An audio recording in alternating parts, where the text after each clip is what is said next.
So you can see the potential backlash for WHO, for vaccination programs, if it actually comes out that some vaccines have carried these negative non-specific effects. So I've been in this business for many years, and I know that there are powers out there who aren't interested in really digging into these findings. Hello and welcome to UnHerd. I'm Freddie Sayers. The controversy around vaccines has so far understandably focused on whether or not they work to prevent COVID and whether it is reasonable or fair enough for governments to mandate them. Well, there's another question, which is what effects might they have on other conditions that we face in our day-to-day lives? To understand that, we need to look at all-cause mortality. And a distinguished professor from Denmark called Stabell-Benn has been leading that effort for a number of years and has just released a study looking at the COVID vaccines. She is Professor of Public Health at the University of Southern Denmark, and she joins us now. Hi, Professor. Hi. So talk us through what the purpose of your study was.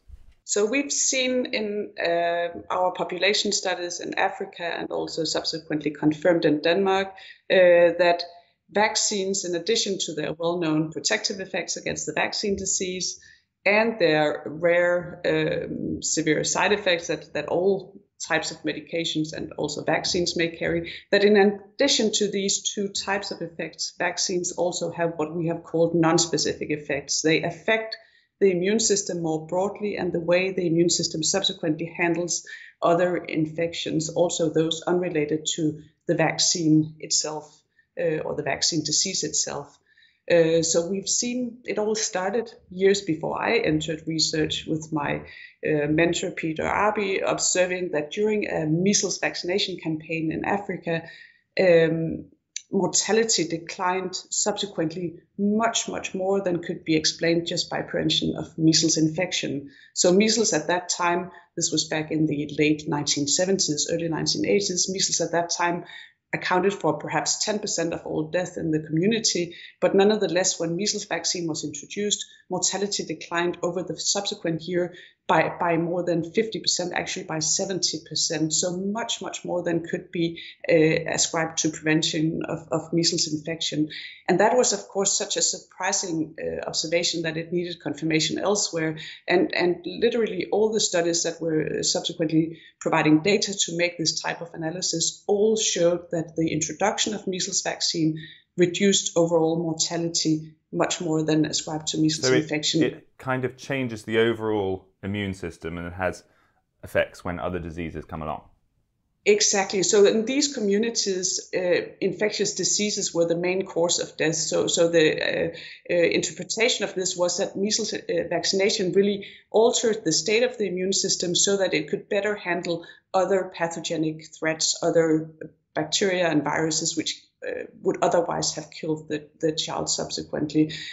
So this really led to these effects we coined non-specific effects. They were unrelated to the vaccine effect against measles, and in that sense non-specific. And that observation led to a whole new research agenda where we started systematically, and that's also where I entered the picture. We started systematically to test all the routine child vaccines for their effect on overall mortality, to tease out and really scrutinize whether the effect on overall mortality was, as everybody would anticipate based on that current understanding of vaccines, that the effect on overall mortality corresponded to the effect against the vaccine disease, or if there was something missing in the equation, if there were these non-specific effects. Those non-specific effects could be positive or negative, I suppose. They might help with other diseases, or they might increase mortality when other diseases are faced. Is that right? So there's a sort of balancing act going on. Exactly. So now we have investigated 10 vaccines, 10 routine childhood vaccines. And really what I want to emphasize, which is a surprise to most people, is that none of the routine childhood vaccines were introduced following studies that had shown that they actually impacted on all-cause mortality. So the system for testing vaccines is set up based on our current or the current understanding of vaccines that they only work against the vaccine disease. So it's not set up to monitor if a vaccine could actually affect the risk of dying from other infections, other diseases. So none of the routine childhood vaccines were investigated prior to their introduction for their effect on overall mortality, and nobody bothered to investigate it because it seemed so logical that the effect on the all-cause mortality would be completely proportional to the deaths that were prevented from preventing against the vaccine disease.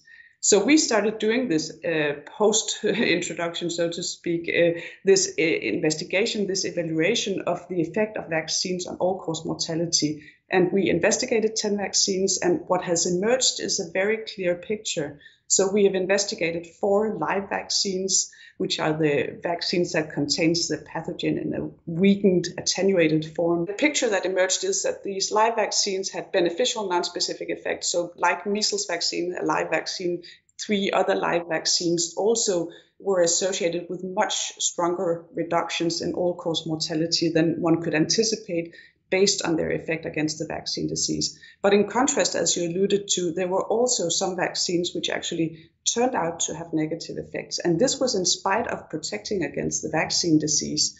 We actually saw that and can show repeatedly for some of these vaccines that children who receive them, and particularly for reasons we don't really understand yet, girls who receive these vaccines, even though they're protected against sometimes deadly diseases, their all-cause mortality is higher than girls who haven't been vaccinated yet with that vaccine, with these non-live vaccines. And it's also higher than boys who have been vaccinated with the non-live vaccines. Whereas we see the opposite pattern with live vaccines, that girls have lower mortality, vaccinated girls have lower mortality than vaccinated boys. So there's something going on here. These non-live vaccines protect against severe diseases, but they come at a high price, which is that they seem to increase the susceptibility to other infections, and again, particularly in the girls. So to explain for us what a non-live vaccine is. So a live vaccine is when you introduce a kind of synthetic version of a pathogen. No, actually, it's not a synthetic. It's just a very mild version of the pathogen. Right. So for a measles vaccine, it's actually a measles virus that you inject, but it's been weakened, so it cannot create a real measles infection unless you're severely immunocompromised. So in worst cases, a normal child receiving a measles vaccine will get a light fever, a light rash, a very mini measles infections, but most just never really feel that their body has actually been infected with a very mild virus. The non-live, in contrast, there you take the pathogen and you kill it, or you take just a little tiny part of the pathogen, or you take one of its products and you inject it. And the easy way to remember what is a live and a non-live vaccine is that the live vaccines usually create very good immunity already after one dose, but the non-live vaccines are those where you need to go back to the doctor to get your first and your second and your third shot, because the non-live vaccines are not very good at stimulating a good, strong immune response. And that actually makes sense because the immune system is not, why should it bother with something that's killed, which isn't a threat, which doesn't pose any kind of danger for the immune system? So you need to tease the immune system a little bit to make it react to non-live vaccines. So you have to give repeated doses, and often you also have to add an adjuvant, something that a helper substance which will alert the immune system to this otherwise not dangerous injection and make it mount a proper immune response.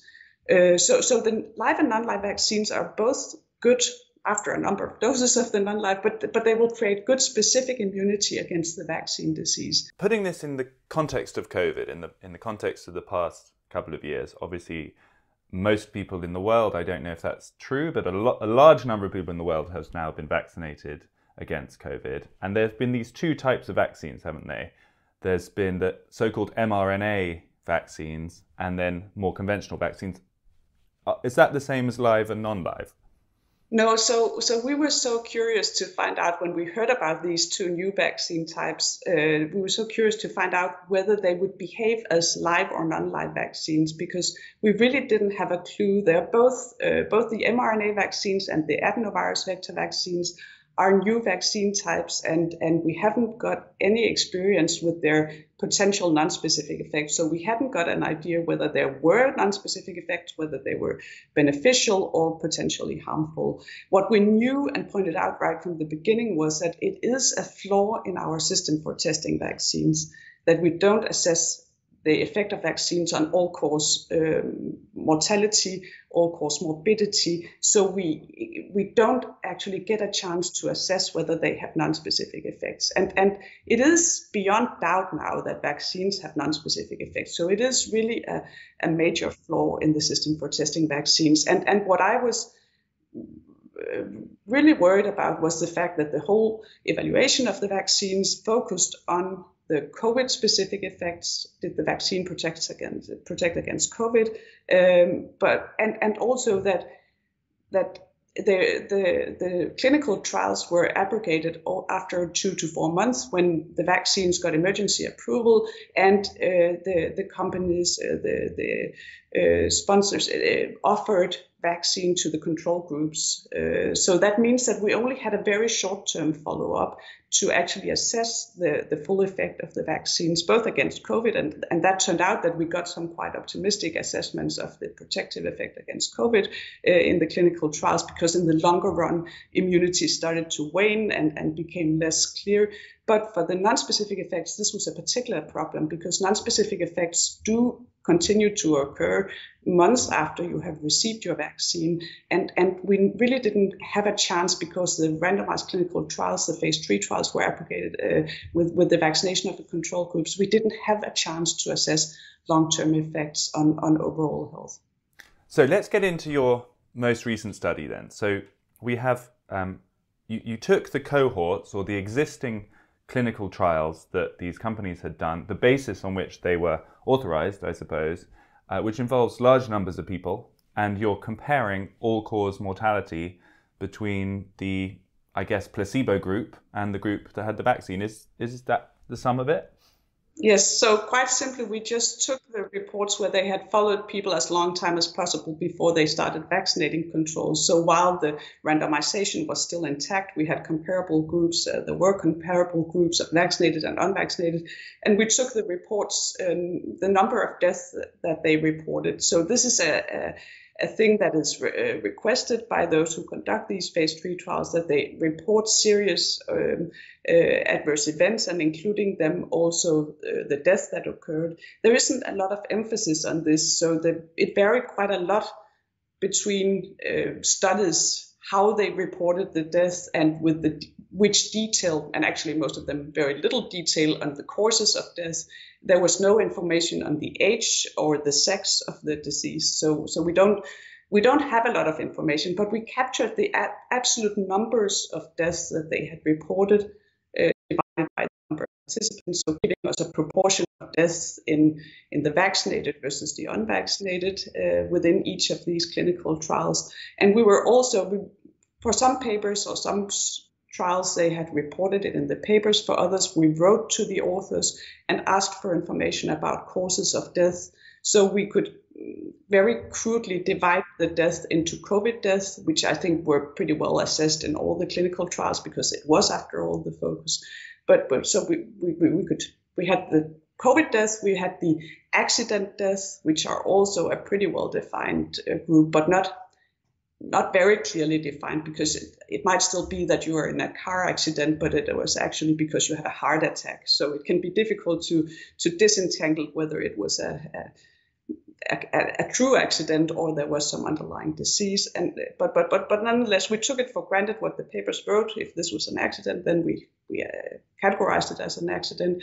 And then there were quite a lot of cardiovascular deaths. So those we could also tease out as a separate category. So we looked at these, the all-cause mortality, we looked at COVID-specific mortality, and we looked at cardiovascular death, and we also looked at what we called non-COVID, non-accident mortality, which basically should cover crudely everything else. Deaths from natural causes apart from COVID. And you're comparing specifically the Pfizer and Moderna vaccines, which are these mRNA vaccines, to all other brands which tend to be adenovirus. Is that roughly the groups?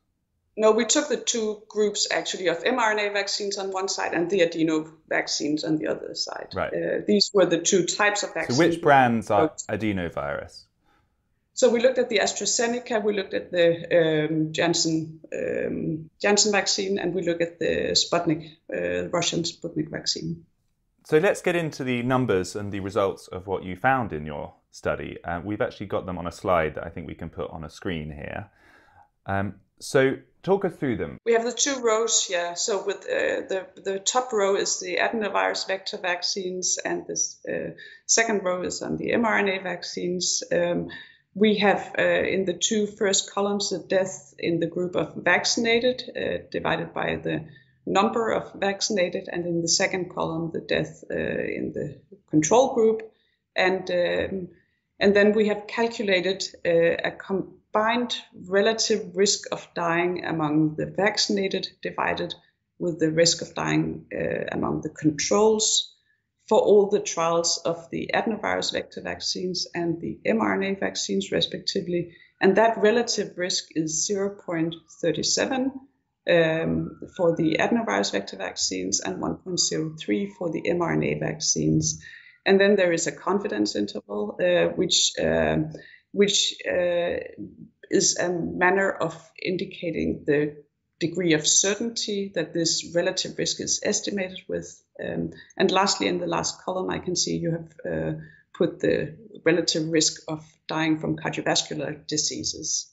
This is basically, yes, a summary of what we are presenting in this, at least some of what we are presenting in this preprint.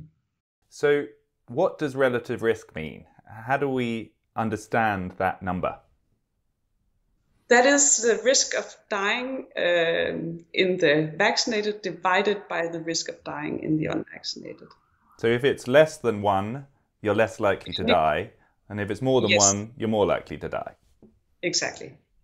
So the headline number here looks very good for the adenovirus group. It looks, I mean, if I was choosing which vaccine to buy, it looks very good. The headline number for the mRNA group doesn't look so good because it's above 1. What does that actually mean?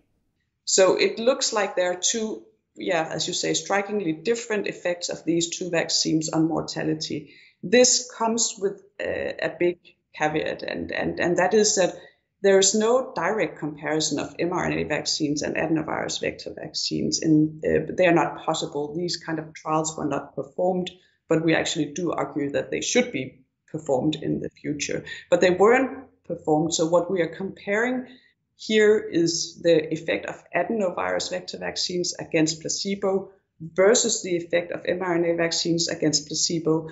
But the two types of vaccines were tested in different populations, so we cannot, I mean, there are a lot of assumptions underlying the testing of the differences. So what we do point out is that the effects are strikingly and statistically significantly different, and that makes us quite curious. It does suggest that at least one of the vaccines may have non-specific effects on other causes of death, since both vaccine types actually were associated with trends for reduction in COVID mortality as anticipated. Let's just dive into that if we could, because that's the key point, isn't it? That the overall mortality for the Pfizer-Moderna group was roughly not significant. I mean, 1.03, it looks like there were 31 deaths out of 37,000 and 30 deaths out of 37,000. So it looks like overall, the Pfizer-Moderna group didn't either make you more likely to die or less likely to die. It didn't make much difference.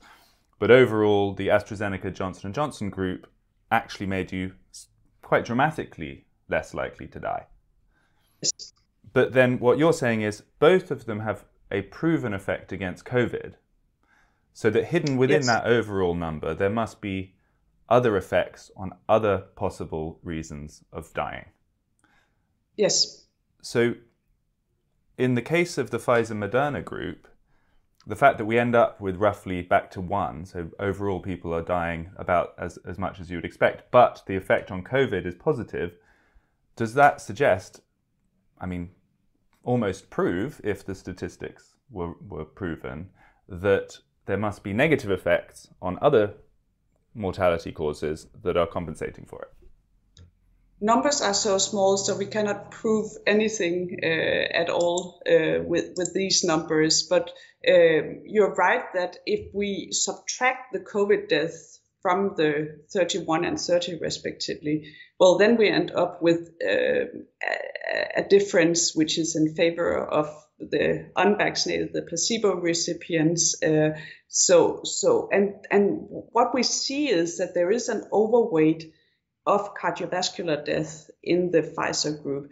None of this is statistically significant. That's really important to say that there were 16 cardiovascular or 16 deaths that were ascribed to cardiovascular causes in the Pfizer-Moderna group versus 11 in the placebo group. This is far away from being statistically significant, but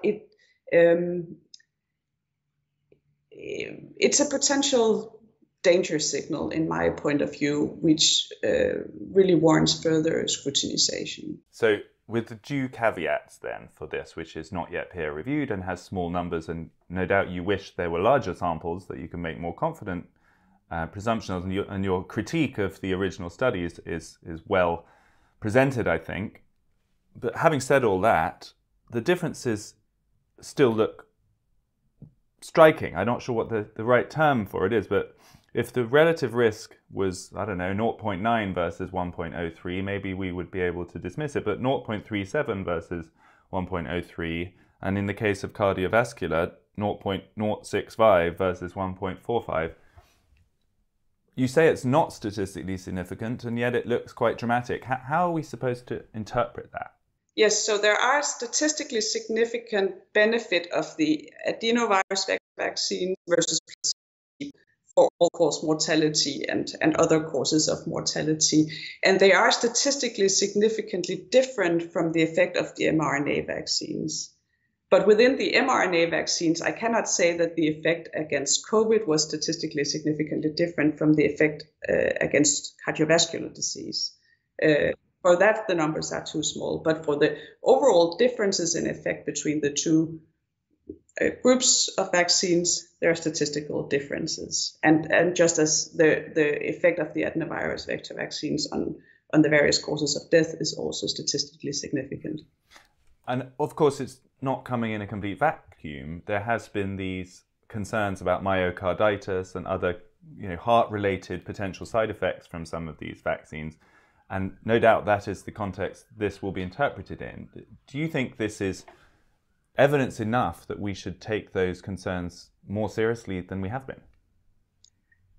Yes, I would say so, yes. I think there are danger signals in relation to cardiovascular deaths and diseases. We know that now with certainty for the mRNA vaccines and with respect to myocarditis and pericarditis. But also anecdotally, I would say there are reports of cardiovascular death, which I think deserves further scrutinization. And also, I mean, this is just a piece in the puzzle, but it adds to the evidence that suggests that this is something which should be investigated further for the mRNA vaccines.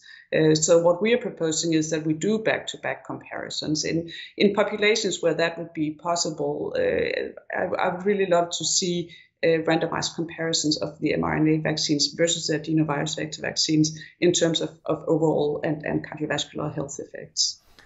There are very great powers that be.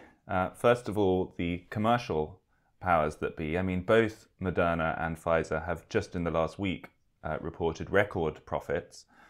These are vast companies that have had absolute boomer years for the past couple of years for obvious reasons. They don't want to hear, no doubt, your hesitations and your concerns. And it feels like there's also political forces that, because the vaccines have become this kind of culture war issue, particularly in America, any scientist such as yourself that raises any hesitation about anything to do with vaccines is liable to be kind of either silenced or attacked in some way. Do you feel that? Do you feel nervous about putting this study out there?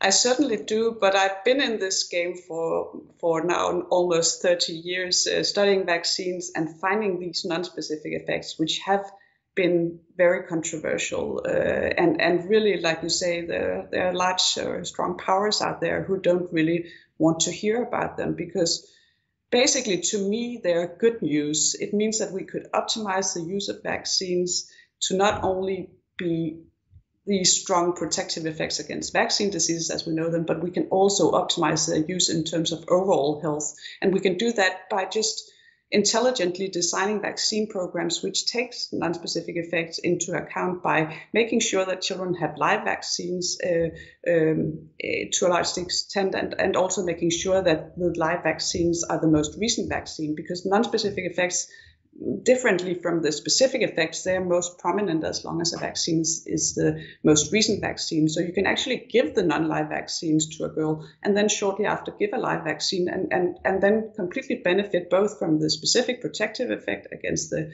vaccine disease, but also abrogate or mitigate any potential negative non-specific effects. So there are really ways where, a professor from Australia recently calculated that if we just use what we know about these effects right now to design vaccination programs which take into account non-specific effects, we could probably save an average of 1 million child lives every year. So these are strong effects. They could make us, if we took them into account, we could have much more intelligent vaccination programs. So there are low-hanging fruits out there by acknowledging non-specific effects and taking them into account. But it is also a bit of a Pandora's box, I think, for health authorities, because if they start acknowledging these effects, there are also the huge problem of potential negative non-specific effects that have actually been brought to the attention of the WHO already 20 years ago, but they haven't really responded to the observations. So you can see the potential backlash for WHO, for vaccination programs, if it actually comes out that some vaccines have carried these negative non-specific effects. So I've been in this business for many years, and I know that there are powers out there who aren't interested in really digging into these findings.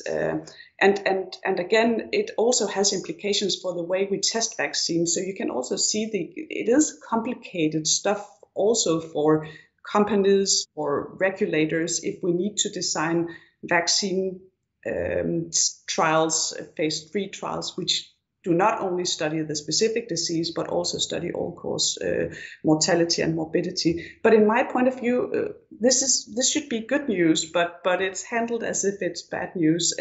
Likewise with the COVID vaccines, it should be good news that we can use the vaccines more intelligently if we know there are non-specific effects.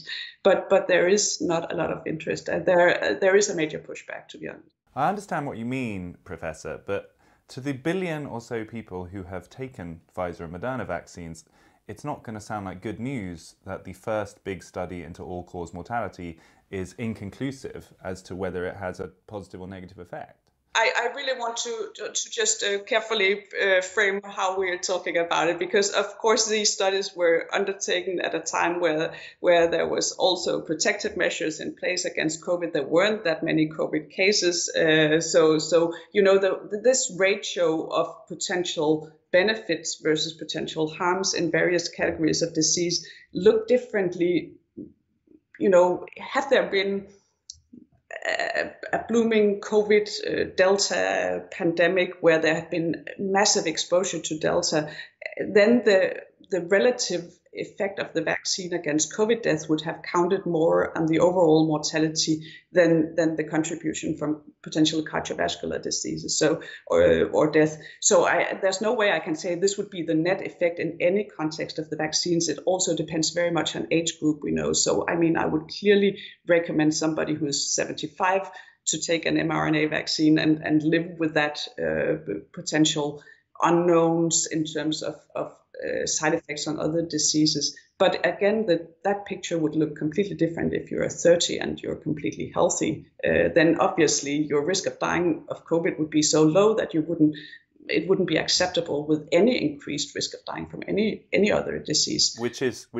Should we conclude then that your recommendation, were you the policy chief, would be to only vaccinate older people with these mRNA vaccines? At what age would you say it's no longer risk-reward worth it to take a Pfizer or Moderna vaccine? That's a tough question. If I were to decide, and I had to decide right here and now based on what we know and based on the current situation, I wouldn't recommend vaccination of anybody above 50 years of age. Is that just with the Pfizer-Moderna, or is that any COVID vaccines? That would be just for the Pfizer-Moderna vaccine as it is currently. I'm getting curious about what looks like potential beneficial non-specific effects of the adenovirus vector vaccines. I mean, this is the interesting part of another interesting part of your study, which is that the vaccine that has received most negative blowback was the AstraZeneca vaccine. That's the one that everyone has been cancelling, and European countries have got huge stockpiles of it that they haven't been using. Meanwhile, the Pfizer-Moderna have been treated as if they are the kind of, Rolls-Royce of vaccines. They're the more expensive ones. They're the ones that governments have been rushing to spend billions of public money on. And these findings suggest the opposite might be true, that those are in fact riskier, and that the AstraZeneca one is overall better for you. Again, with all the limitations that I've mentioned in the interpretation of these comparisons, which aren't direct, but yes, that's indeed what the data suggests. That is that we maybe dismissed the AstraZeneca vaccine and the other adenovirus vector vaccines on the wrong reasons for very rare but serious side effects in the young population, but potentially having much stronger beneficial non-specific effects. And in that aspect, it's interesting to note that the adenovirus vector is a live virus, so it does have some resemblances to the live childhood vaccines that I spoke about earlier that can confer this beneficial immune training. This is a question that you don't need to answer, Professor, but have you been vaccinated?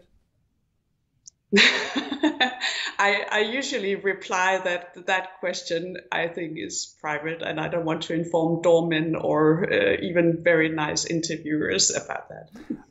If in a theoretical scenario, if you had children who were in their 20s, you would presumably not recommend that they took the Pfizer-Moderna?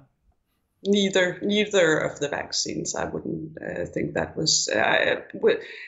Of course, that comes from decades of studying non-specific effects of vaccines and realizing that vaccines, that the protective immunity against the vaccine disease can come at a high price. With the unknowns in relation to the new vaccine types, I would be on the safe side of things and say that as long as your risk of severe COVID is low, then I wouldn't run the risk of taking a new vaccine which hasn't been tested for its overall health effects. And regrettably, we still lack that data. We've tried to do the best we can with the very limited data in this study that we have now submitted, but it's not good enough. I'm the first to admit or be aware and acknowledge that there are not stronger numbers there, but that's really the problem we all face, that the studies originally weren't designed to address this most pertinent question to everybody who wants to take a vaccine, which is, will I be overall healthier from this vaccine? Final question for you, Professor. Have you been on CNN and BBC and Sky and all of the global mainstream networks talking about the results of your important study? No. Interesting.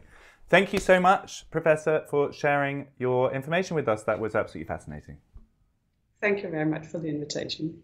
That was Professor Christine Stabell-Benn from the University of Southern Denmark, sharing the details of her latest study into COVID vaccines.